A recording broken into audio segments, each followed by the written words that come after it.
Welcome to Karpagam creations. இன்றைக்கி நம்ம சூப்பராக ஹெல்த்தியான சம்பா ரவை பொங்கல் தான் பார்க்க போகிறோம். இது வந்து மார்னிங் பிரேக்ஃபாஸ்ட்டு.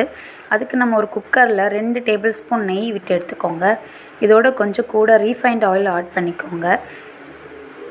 இது நம்ம நல்லா காஞ்சதும் வந்துட்டு நம்ம வந்து தேவையான இன்க்ரீடியன்ட்ஸ்லாம் போட போகிறோம்.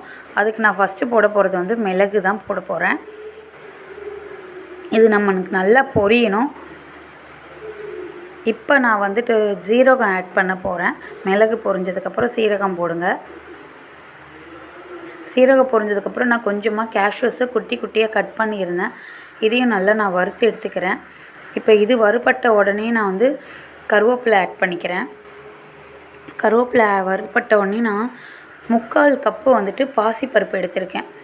நான் 1 கப்பு சம்பா ரவை எடுத்திருக்கேன். அதனால் 3/4 கப்பு பாசிப்பருப்பு கரெக்டாக இருக்கும். இதை நம்ம நல்லா இந்த எண்ணெயிலே வறுத்து விட்டுக்கலாம். இப்போ நான் வந்துட்டு சம்பா ரவையை ஆட் பண்ணிக்கிறேன்.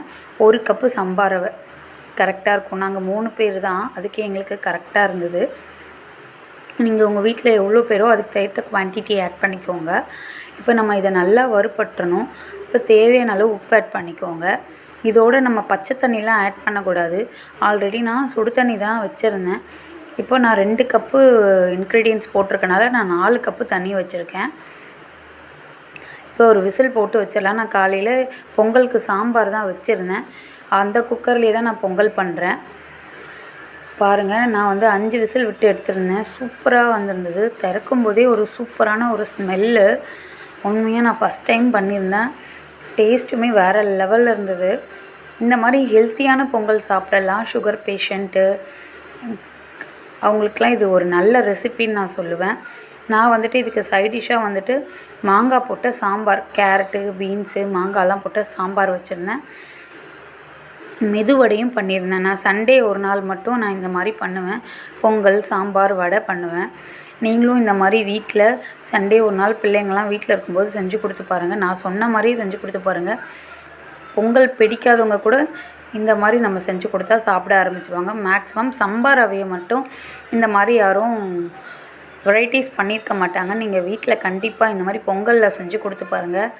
சாப்பிட்டுட்டு உங்களுக்கு நல்ல ஒரு ரெஸ்பான்ஸ் பண்ணுவாங்க.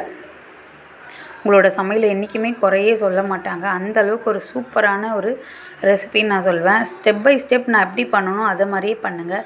என் பையன் வந்து காலையிலே ப்ரெஷ் பண்ணிட்டு குளிச்சுட்டு நல்லா நீட்டாக ட்ரெஸ் பண்ணிட்டு சாப்பிட்றதுக்காக வந்திருந்தான். அவங்க அப்பாவை தான் ஊட்டி விட சொல்லி கேட்டுட்டு இருந்தான். அப்புறம் எனக்கு ரிவ்யூ கொடுத்துருந்தான், பார்க்கவே சூப்பராக இருக்குதுன்னு சொல்லிட்டு. வீடியோ பிடிச்சிருந்தால் லைக் பண்ணுங்கள், ஷேர் பண்ணுங்கள், சப்ஸ்கிரைப் பண்ணுங்கள். தேங்க்யூ ஃபார் வாட்சிங்.